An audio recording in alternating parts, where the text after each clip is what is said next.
Amém. Graça e paz a todos. Amém. Amém. Glória a Deus. Obrigado. Mais uma vez juntos para refletirmos sobre a palavra do Senhor. Meus irmãos, ao longo da história, quando queremos criar o problema, quando queremos causar danos em algo, uma das coisas mais eficientes a serem feitas para que isso seja executado é destruir a reputação, criar um ambiente de demonização em torno deste assunto. Exemplo, criou-se um problema sério e uma demonização no assunto dinheiro. Recursos materiais foram vistos e tratados durante muito tempo e até hoje como se esses recursos e dinheiro fossem pertencentes a demônios. Então, as pessoas, quando vão tratar do assunto dinheiro, ainda é muito delicado. Por quê? Porque a mente das pessoas recebeu a informação que buscou destruir o lado bom dessa questão. Nós também podemos trazer o tema política. Demonizaram de uma forma tão grande a política que hoje pessoas são capazes de dizer que um religioso não é mais um cidadão, porque se ele for religioso, não lhe é permitido tratar do assunto política, porque a política foi demonizada. Durante muito tempo, demonizaram a palavra sexo. Sexo e demônio é uma coisa que andam bem juntinhos. Então não vamos tratar deste assunto, não vamos trazer informações, clareza. Não vamos explicar às pessoas que sexo pode ser prazeroso, limpo e santo. Não vamos explicar às pessoas que diante de um ato sexual, essas pessoas podem estar protegidas pelos anjos do Senhor, como diz a Bíblia, os anjos do Senhor acampam-se ao redor. Também vemos, principalmente nos últimos anos, e eu estou citando apenas talvez os temas mais famosos, mas eu poderia citar para vocês inúmeros, mas hoje o tema atual a ser demonizado é a família. Demonizar a palavra família, ridicularizar a palavra família, descaracterizar a palavra família, zombar de um casamento longo, zombar de um ambiente de fidelidade, criar um ambiente de zombaria sob o carinho e o amor que uma mulher, mesmo depois de 20 anos de casada, pode nutrir por seu esposo, zombar do respeito que um tem pelo outro, da oscilação, da obediência que um tem para com o outro. Ah, pastor, a Bíblia não manda o homem obedecer a mulher. Não manda. A Bíblia manda a mulher obedecer o homem, sim ou não? Mas por que Abraão se deitou com a egípcia Agar?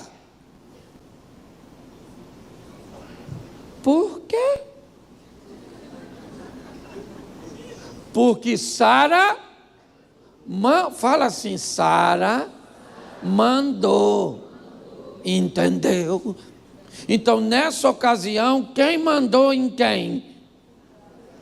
Sara mandou em Abraão, sim ou não? Sim. Então, hoje nós vivemos um ambiente de demonização. Vamos demonizar o dinheiro e vamos criar problemas para se tratar deste assunto. Então, toma miséria, toma pobreza, toma problema com a administração financeira. Qual é o problema do endividado? Ele compra o que não precisa para pagar com dinheiro que não tem, para mostrar para quem não gosta. E o Satanás? Nem vai. Tem medo de você sujar o nome dele. Cuidado que você pode estar rindo de você. Tá certo?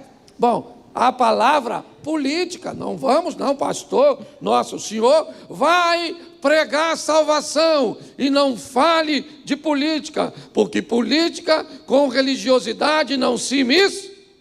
Isso é demonização de uma temática, é dizer para um indivíduo que ele não é mais um cidadão só porque se tornou cristão. Isso é burrice, mas de um sistema que tem um alto poder de fala, tá certo? E acaba estabelecendo sofismas, certo? Ou seja, verdades. Aliás, hoje o ambiente não é mais conte uma mentira, o ambiente evoluiu. Conte uma meia verdade. E o que é uma meia verdade? É uma meia mentira, certo? Então vamos demonizar sexo, e demonizar tantas outras coisas. Vamos demonizar a mulher no volante. Certo? Então eu não vou me deter, porque senão fica longo. Então, eu quero falar hoje de família, porque estão demonizando família, entendeu? Estão criando um ambiente que casar é ruim, não case. Olha, você não sabe onde você está entrando. Se fosse hoje, eu não casava. Filho, você não sabe o que é uma criança, o quanto ela custa. Você não sabe se você vai casar ou se você vai fazer parte de um filme de terror. Certo? Então, por quê? Porque as pessoas estão demonizando. Troque criança por bicho, troque criança por boneco. Está em alta agora, certo? E deixa o povo, gente. Gente, não se mete com esse povo, não. Deixa esse povo criar boneco como se fosse gente. Tá bom? Deixa. Porque eles não produzem. Então eles vão morrer, os bonecos também morrem. Não, boneco não. Qual é o sonho de um boneco quando crescer, virar manequim? Deve ser o sonho. Você está rindo? Mas tudo tem um desejo. Qual é o desejo? Destruir e separar a família. Dê mais atenção a isso do que a sua casa. Entendeu? Então deixa eu falar alguma coisa. Se você é crente, se você é cristão, você pode até não casar, tá bom? Ninguém é obrigado a casar não, casar é opcional. Mas também pode fazer sexo não. Mas também nós casa e não faz. Então também nem sei. Vai casar para fazer, casa não faz.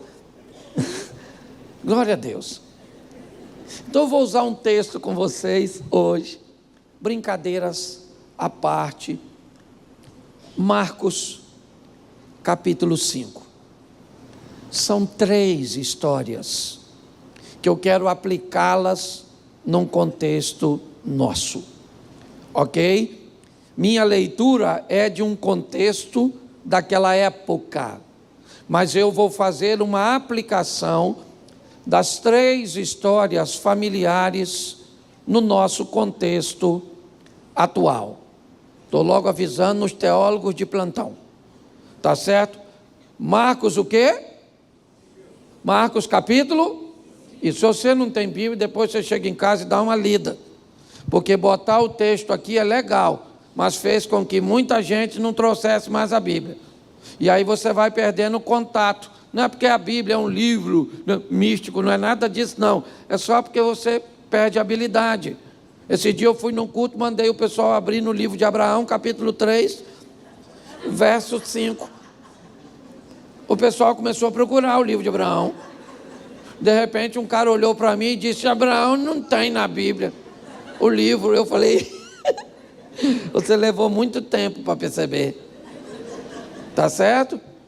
Então leia a Bíblia, ela não dá choque. Tá certo? Aliás, ela dá choque com um estilo de vida, né? Não adequado. Mas Marcos capítulo 5, verso de número 2. Amém? Dá para colocar aqui para ajudar? Isso. E saindo ele do barco, lhe saiu logo ao seu encontro dos sepulcros um homem com espírito imundo. Amém? Amém? Isso. Preste atenção no verso 3, eu vou usar bastante aqui. O qual tinha a sua morada nos sepulcros, e nem ainda com cadeias o podia alguém prender. Preste atenção em que tipo de homem e de pessoa nós estamos vendo. É importante você entender que este cara tem família. Este cara tem uma casa para morar. Mas ele tem um problema que lhe separa de seus familiares. E esse problema é de uma esfera espiritual. Este homem não consegue conviver com seus familiares. Note que a expressão morada nos sepulcros define que o maior tempo que este homem passava era num cemitério. Ele tinha dificuldade de permanecer dentro de casa, de conviver de forma sadia com seus familiares. Vamos trocar os sepulcros pelos balcões ou os balcões de bares. Vamos trocar os sepulcros pelas mesas de sinuca. Vamos trocar os sepulcros pelas mesas de carteados. Vamos pegar aquelas pessoas que estão com dificuldade de se socializar entre família, ficam trancadas dentro de seu quarto, né? Diante de uma tela, de um desktop, de um laptop, de um dispositivo. Vamos olhar para as pessoas e simplesmente contextualizá-las. E trocar o morar nos sepulcros para o morar na porta de um bar, para o morar dentro de um quarto, para o morar diante de uma tela, de um telefone. Porque apesar de pertencer a um grupo, ela não consegue mais fazer parte de forma sadia desse grupo. Talvez isso faça mais sentido para a nossa realidade hoje. Para você que tem um marido que sofre com alcoolismo, que você tem alguém que sai de casa 5 da tarde do trabalho, mas vai chegar 11 da noite, sujo, fedendo. Pare e pense. É mais ou menos a história desse indivíduo. Ele não consegue conviver, porque muitas pessoas já estão com dificuldade de convivência. Mesmo vivendo debaixo do mesmo teto, não há mais comunicação, interação, não há mais nada. Nem briga tem mais, porque a pessoa se tornou um estranho, uma estranha. a indiferença tomou conta. Você quer ir para o verso 4? Vamos ver o verso 4. Porque tendo sido muitas vezes presos. Presta atenção. Vamos agora olhar para aquelas pessoas que já passaram ou que tem alguém em ambiente de cárcere, cárcere mesmo aí, não muito longe de nós, em Bangu e outras cadeias. Vamos olhar pessoas que estão privadas ou foram privadas do convívio porque não conseguem viver em sociedade, porque são uma ameaça para as pessoas de bem. Talvez você, para ir para casa hoje, tenha medo de alguém com esse perfil, não o gadareno de Gadara, mas o rapazinho, neto de fulana, filho, ele tem 13 anos, mas é filho de uma mulher de 25, que já é viúva, porque o marido morreu no tráfico. O que é isso? Isso é uma destruição bem atualizada da família. Vamos imaginar como um ex-presidiário reconstrói sua vida, tendo a ficha manchada, até para se recuperar e para ganhar credibilidade de volta à sociedade. É difícil. Esse é o perfil deste homem. Vamos lá, verso 5. Andava sempre de dia e de noite, clamando pelos montes e pelos sepulcros e ferindo-se com pedras. Por que não olhar para um ambiente de uma Cracolândia, onde às vezes parece um filme, uma série, The Walking Dead, zumbis, andando de dia e de noite, ferindo-se, sujos. Pare para pensar. Mas são pessoas que por algum motivo foram removidas de seus ambientes familiares, vivendo neste ambiente. Ah, pastor, lá em casa não tem ninguém no crack e nas drogas, mas talvez tenha alguém no quarto. Talvez tenha alguém que não converse mais ninguém num celular. Um ambiente onde não há mais interação. E é isso que está acontecendo com este indivíduo. Mas Jesus vai até ele. Mas o que Jesus quer com um cara desse modelo? Para que ele serve, né? Para que serve o drogado? Para que serve o viciado? Para que serve a prostituta? Para que serve aqueles? Para quê? O que será que Jesus vai fazer do outro lado? Será que ele não tem nada melhor para fazer? Porque é com esse desinteresse, meus irmãos, que as pessoas olham para esse tipo de pessoas. E se nós não prestarmos atenção, elas construirão em nós a mesma ótica. Tem que morrer, tem que amanhecer numa vala com a boca cheia de formiga. É esse pensamento que vão vender para nós? Porque talvez ninguém saiba que você tem alguém que ama numa situação como essa, ou bem próxima de uma realidade assim, seja no ambiente exterior, ou seja no ambiente interior. Mas ainda no capítulo 5, no verso 19, diz assim: Jesus, porém, não lhe permitiu, mas disse-lhe: vai para a tua casa,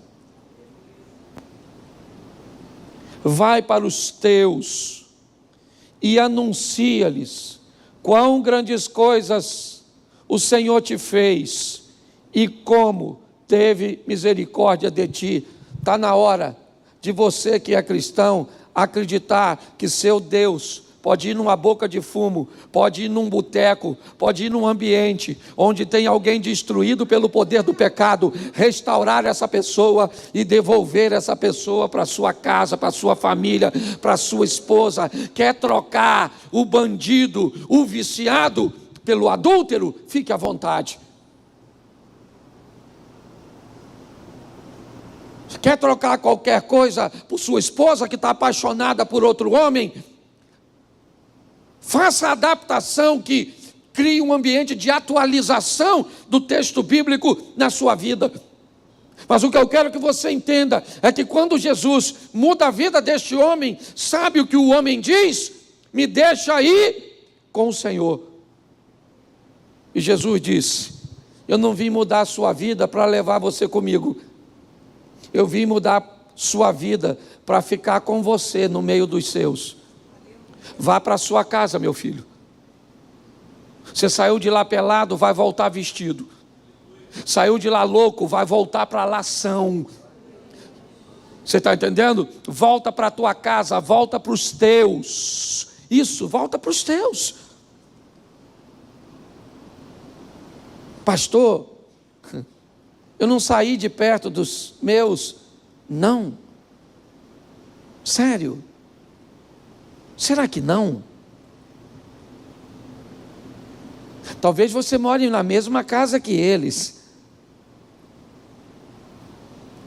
Mas será que você ainda está perto deles? Será que eles ainda estão perto de você? Você ainda é casada com ele? Nossa, que legal. Mas será que você ainda está perto dele? Ah, ele é seu filho e ainda mora na sua casa? Ah, que legal. Mas será que vocês ainda estão perto? Jesus disse: eu não vou levar você comigo, cara. Vai para a sua casa. Vai para a sua família. Vai para os teus. Anuncia-lhes. Mostra quão grandes coisas o Senhor fez por você e como Ele teve misericórdia de você. Sabe qual é o problema, irmãos? É que quando uma palavra dessa é pregada, talvez você esteja pensando assim agora: puxa, pastor, por que o meu marido não veio? Poxa, pastor, essa palavra era para minha sogra, aquela cobra. Essa palavra era para o meu filho, pastor. Deixa eu te explicar uma coisa: Deus não errou, não. Se fosse para teu filho ouvir o que Deus está querendo falar aqui hoje, quem estava sentado onde você está era teu filho, era tua mulher, era teu marido. Deus não quer mudar ele, quer mudar você, para que você vá para a sua casa e viva um milagre na sua casa e que ele comece através de você. Talvez por isso que a sua vida não mude, porque sempre a palavra é para o outro. Então a primeira história do capítulo 5 é essa. A história do endemoniado, pelado, maluco, que atacava os outros, só andava na rua, jogando sinuca, baralho, usando um crack, piriguete, sei lá. Aí você vai adaptando. Eu sei que Jesus chegou, e diga assim, e quando o chefe dos crentes chega, fala: tudo muda. É isso aí. Está quase na hora de sair para sua casa, Gadareno. Você está rindo, né? Mas vamos para a segunda história, que ela também é muito legal. Verso 22. O homem aí do texto é bom, irmão. Glória a Deus. Eis que chegou um dos principais da sinagoga, por nome, e vendo, prostrou-se aos seus. E o que ele falou? Rogava-lhe muito, dizendo que minha filhinha está moribunda, está morrendo. Rogo-te que venhas e lhe impõe as mãos, para que sare. Ele está chamando Jesus para ir onde? Na casa. O que tem lá? Uma garotinha, 12 anos de idade, está morrendo, está doente a garotinha. Nós estamos com uma geraçãozinha ruim, hein? Uns adolescentes, meu Deus do céu. E nós que causamos isso. Você pode notar. Porque Jesus está indo curar a filha do Jairo, não está? Sim ou não? Mas no caminho da casa de Jairo, ele vai curar quem? A mulher do fluxo. Ele está indo curar uma garotinha. Mas antes de curar uma garotinha, cura uma mulher. Porque a Bíblia está dizendo, para curar essa geração, tem que curar essa geração. Antes de curar os adolescentes, aí eu vejo com os filhos tudo rebelde. Pastor, o senhor não tem um psicólogo para me indicar, para me levar meu filho? Eu digo, eu tenho um para cuidar de você. Porque as crianças estão precisando de psicólogo, não. Criança está precisando de vara, chinelo, castigo e limite. E os adultos estão precisando de vergonha na cara. Ué? Porque é só você repetir com essas crianças o que sua mãe fez com você. Faz só. Não precisa mudar muita coisa não, porque você chegou onde chegou, porque sua mãe dizia o cacique. E se você chamasse o conselho tutelar, ela batia no conselheiro. E se você denunciasse por Flávio Dino, ela batia no Dino. Ela batia no Alexandre de Moraes. Ela batia no líder do Hamas, no Maduro e no diabo que o parta. Porque sua mãe não era gente. E por sua mãe não ser gente, foi que você virou gente. É ou não é?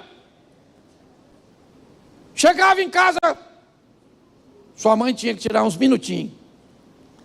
Parecia batida da polícia. Chegou do colégio, vira a mochila, em cima da cama. De longe, certo? E você virava. Agora fica lá. Esse lápis, essa caneta, esse caderno, essa borracha. Se tivesse um amiguinho te deu amanhã, entendeu? A sua mãe, líder do BOPE, estava na escola querendo saber quem te deu, por que te deu, que não te dá. Você lembra da sua mãe chorando com o olho cheio de lágrimas, perguntando a você, você me ama? Fala para a mamãe que você me ama. Sua mãe falava, eu não quero saber se você me ama, filha. Eu não estou precisando do seu amor, eu já me amo.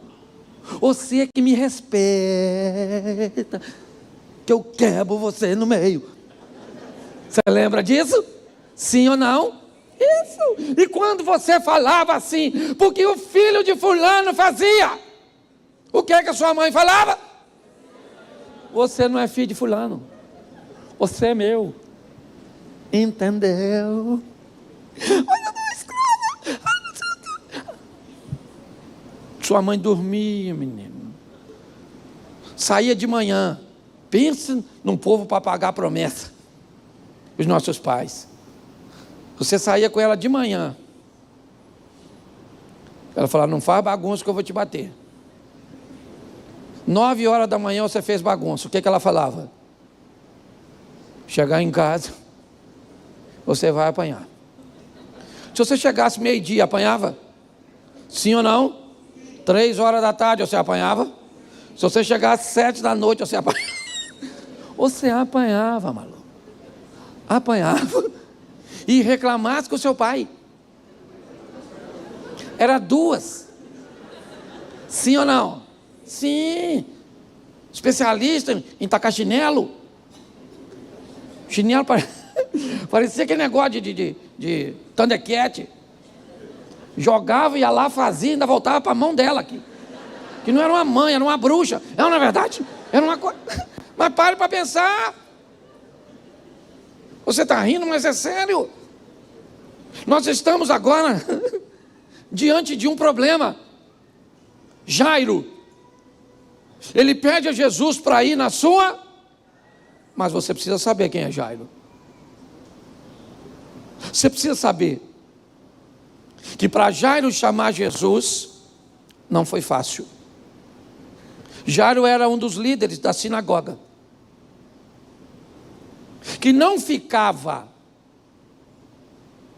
50 metros da casa que Jesus morava.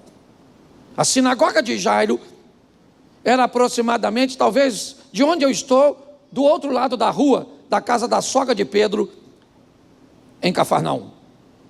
Jesus acaba de chegar, ele está indo para casa. Quando Jairo sai da sua casa e deixa uma menina doente, é isso que ela tem, uma doença, que Jairo não resolveu em nenhum lugar.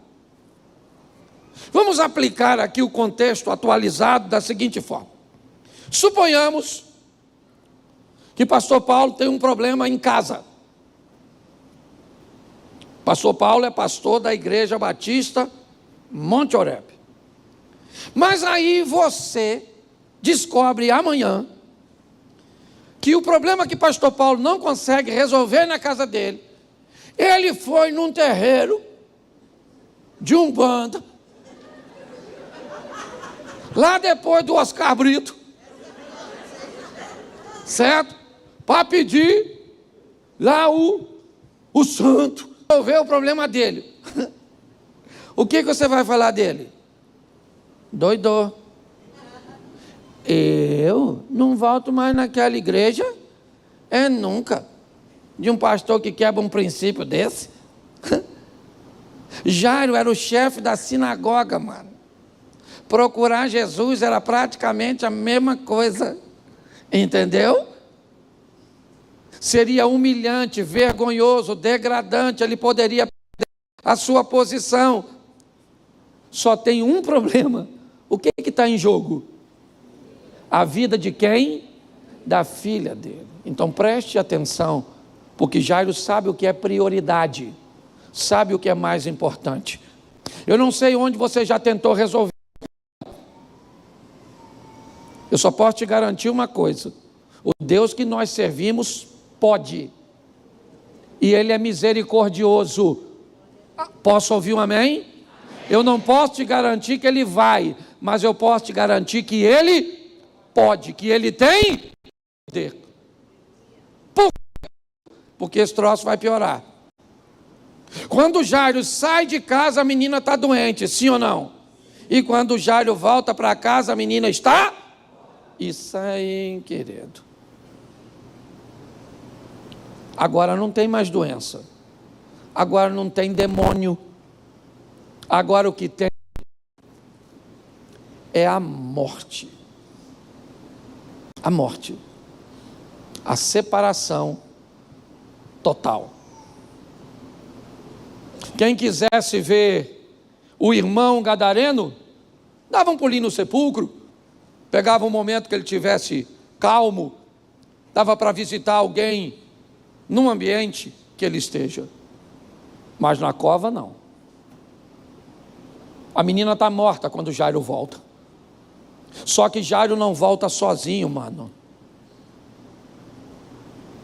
Pega a visão, fiel.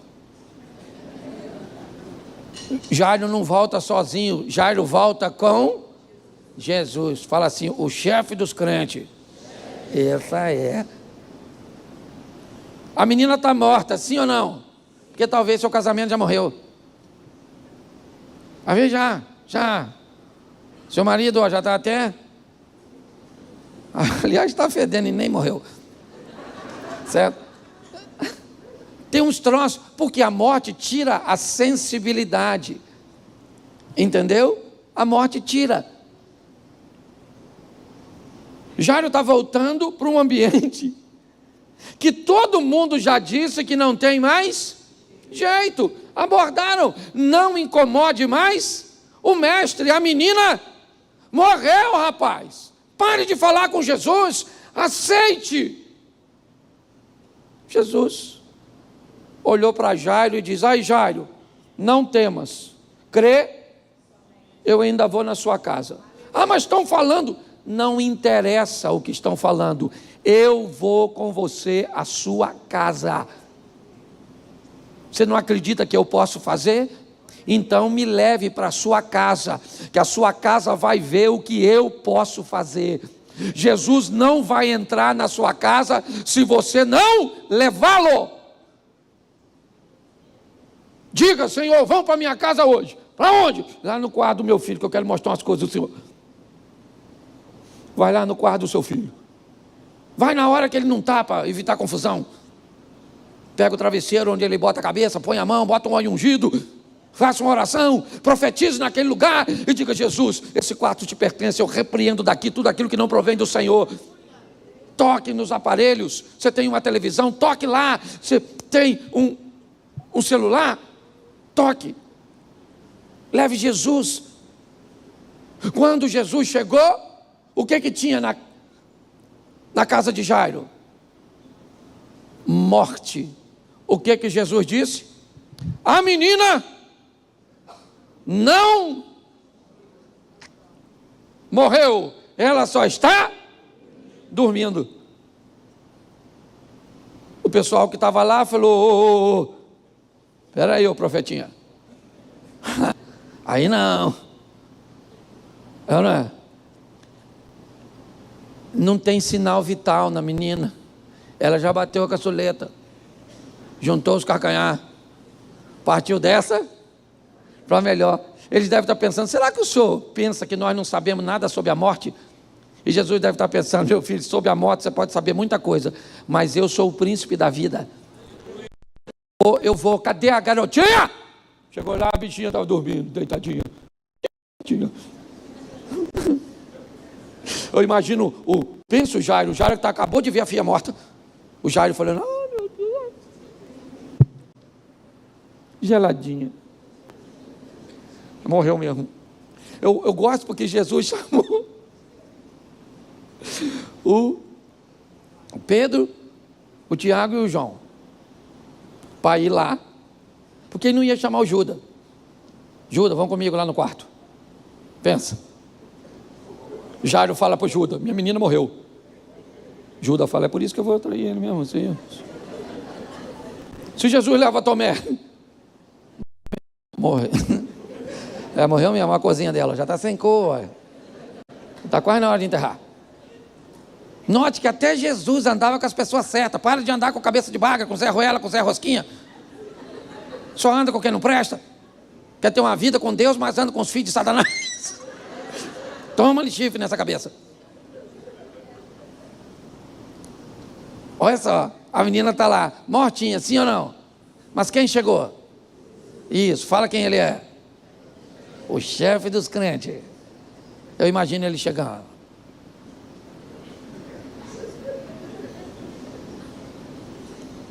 A mãe chorando, o pai também. E Jesus?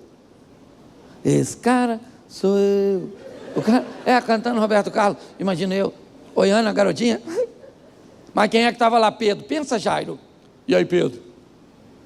Olha lá, Pedro. Morreu, Pedro. E Pedro? Cala essa boca, Jairo. Eu vim do outro lado, você viu o que ele fez com um pelado maluco? Restaurou o cara, rapaz. Cala essa boca. Certo? E a mulher? Olha só. Ele está indo para lá, sim ou não? Sim ou não? Isso aí. Jesus ressuscitou a garotinha? Ele ressuscitou? Sim ou não? Ele ressuscitou? Ah, bem. Pensei que tinha ressuscitado. Você notou que eu perguntei 3 vezes? Sim ou não? Quando eu perguntei a primeira vez, eu perguntei num tom simples. Você disse que ressuscitou, sim ou não? Mas eu coloquei em dúvida o que você me respondeu e perguntei pela segunda vez, com um tom um pouco mais acentuado. O que você disse num volume menor, mas quando eu acentuei meu tom, eu coloquei em dúvida o que você respondeu E quando eu te perguntei, ele ressuscitou a menina, você disse o quê?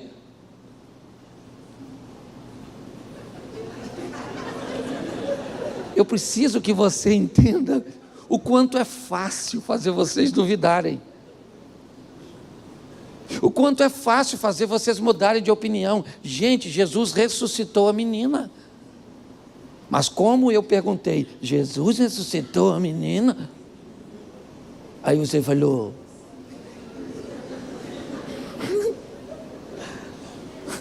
Como é que você vai viver milagre?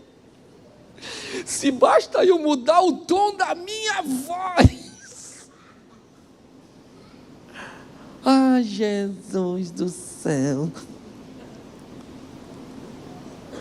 Tenha mais firmeza naquilo. Jesus ressuscitou a menina? Sim. Isso. E por que você disse sim? Porque você leu. Pô, gente. Pastor, ressuscitou mesmo? Mas está onde? Por isso que os outros te enganam. Por isso que basta colocar um fake news que você já vai. Está assim de gente que vai para o inferno achando que é céu. Leva uma roupinha fresca. Porque vai estar quente lá. Sem piscina. Você tem que saber, querido, pelo amor de Deus. O que eu quero que você entenda é que Jairo vive um milagre, sim ou não? E só vive por quê? Porque teve coragem de dizer que a filha dele era mais importante que a reputação lá fora. Está assim de gente com a reputação excelente fora de casa, mas terrível dentro de casa. Leve Jesus para o seu casamento, rapaz. Seu filho, para sua sogra, para sua nora. Você sabia? 85% das sogras são consideradas por genro e nora como segunda mãe. Pensa num ser angelical. É sogra, segundo a estatística. Mas 15% de uma sogra miserável, xiita dos infernos, líder do Hamas. Quem aqui tem sogra que é uma bênção, levanta a mão. Olha aí, quase todo mundo. Não vou pedir para levantar as pragas, porque eu sei que tem. E não quero criar dissensão familiar. Entendeu? Que você tem que descobrir o que é mais importante para você. Ir lá e lutar pelo seu casamento, pela sua família, pelos seus filhos, por sua casa. Foi isso que Jairo fez. Posso ouvir um amém? Amém. Jesus saiu da casa de Jairo, sim ou não? A menina ficou morta ou viva? Agora sim. A menina ressuscitou ou não? Sim. Isso aí, igreja. Isso aí. Glória a Deus. Terceira história. Bota o verso 25. E certa mulher que havia 12 anos tinha um fluxo. Pensa uma dona, coitada dessa dona. Gente, 12 anos sangrando. Ela tinha uma anemia, mia. Dona de gato. Não tinha absorvente, não. Como é que eu fazia? Esse sangramento todo. Pensa, senhora. Homem não sabe o que é isso. Eu fico imaginando às vezes. Se um homem menstruasse. Pensa num homem menstruando. Pensa. O índice de desmaio seria altíssimo na rua. Sujou, caiu. Na verdade. Porque pensa num bicho mole, é homem. Ou não é? E diz que mulher é sexo frágil. Então o que é homem? Homem é o quê? Nem sei. Mas preste atenção. Uma mulher que sangrava. Preste atenção, na cultura dela, o sangramento a tornava impura. A impureza não lhe permitia manter contato. Entendeu? Porque tudo que ela tocasse, por exemplo, se ela durante o ciclo menstrual sentasse numa cadeira, a cadeira ficava impura. Lembra quando Jacó está fugindo de Labão. E Raquel leva escondido os ídolos de seu pai. Quando Labão vai mandar vistoriar os camelos, Raquel alega que está menstruada. E então, certo? Os homens não podem vasculhar o camelo dela. Esta posição que a mulher ocupa durante esses 12 anos, a coloca dentro de uma casa, perto de seus familiares, mas afastada deles. Um lugar especial para sentar, sabe? Era quase um leproso. Um prato para comer, um talher, era tudo separado. Entende? Porque ela sangra. Essa é a história desta mulher. Ela também tem casa, como Jairo, como o gadareno. O gadareno vivia mais fora do que dentro. Essa mulher provavelmente vivia mais dentro do que fora, porque ela não pode tocar em nada. É conhecida. São 12 anos. Mas Jesus vai passar pela vida dela. E preste atenção a partir do verso de número 29. Vou terminar.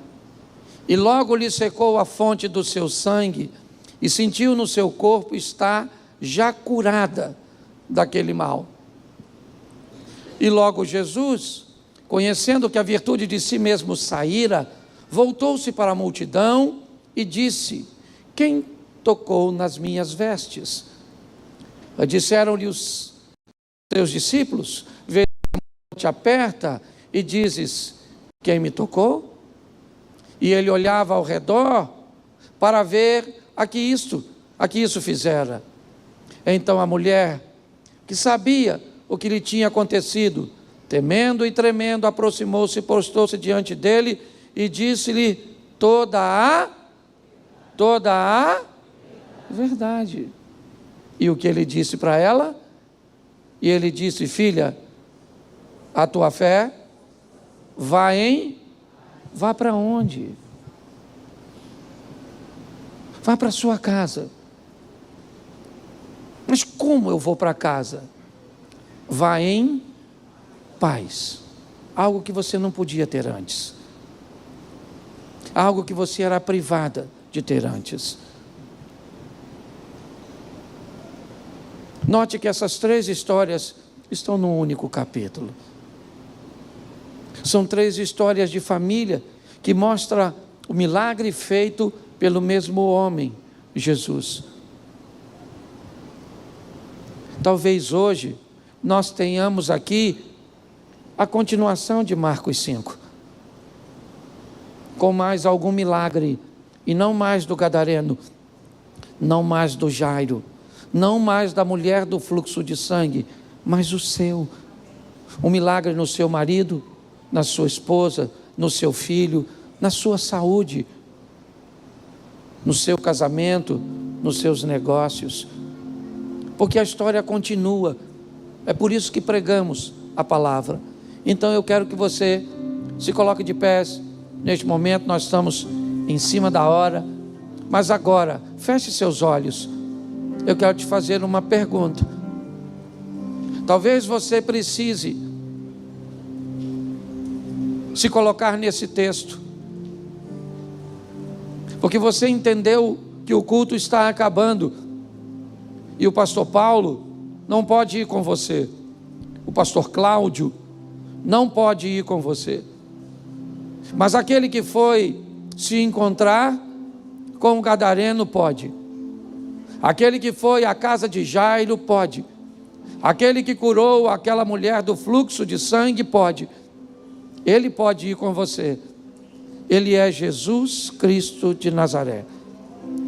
Se hoje você entende que Ele marcou um encontro com você, e você quer levá-lo para a sua casa, se hoje você quer voltar para Jesus ou recebê-lo pela primeira vez, Você está aqui dentro, aí fora, ou você está nos acompanhando pela internet. Eu quero que você levante a sua mão agora e diga: eu quero voltar para Jesus, eu quero receber Jesus. Faça assim, e eu quero orar por você, se tem alguém assim nessa noite. Isso, você que levantou a sua mão, por favor, eu gosto de pessoas, saia do seu lugar e venha aqui. Eu gostaria de cumprimentar você, de tocar você. Se você vai tomar essa decisão, saia do seu lugar e vem para cá. Pode vir para cá. Eu vi diversas pessoas levantando as mãos. Ainda dá tempo aí em cima, se tiver alguém. Vem para cá. Não endureça o seu coração. Vem para cá. Isso, não é tarde. Não é tarde. Isso, vem para cá, vem. Rapidinho. Para se sonhar. Isso, o céu. O céu ainda é azul. A esperança é só olhar. Aí fora tem alguém, se tiver, vê se tem alguém aí fora, por favor.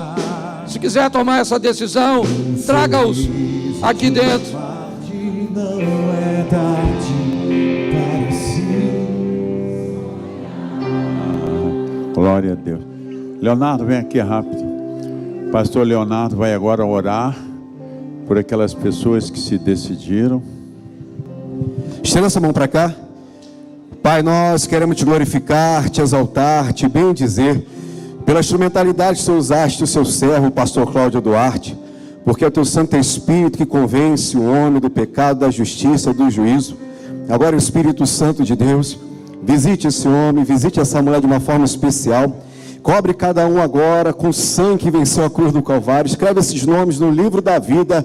E que essas pessoas, Deus, venham crescer na graça, no conhecimento, não se desviando nem para a direita, nem para a esquerda, porque nós profetizamos um novo tempo, uma nova história, uma aliança contigo e o teu nome sendo glorificado na vida deles. Obrigado por tudo, em nome de Jesus.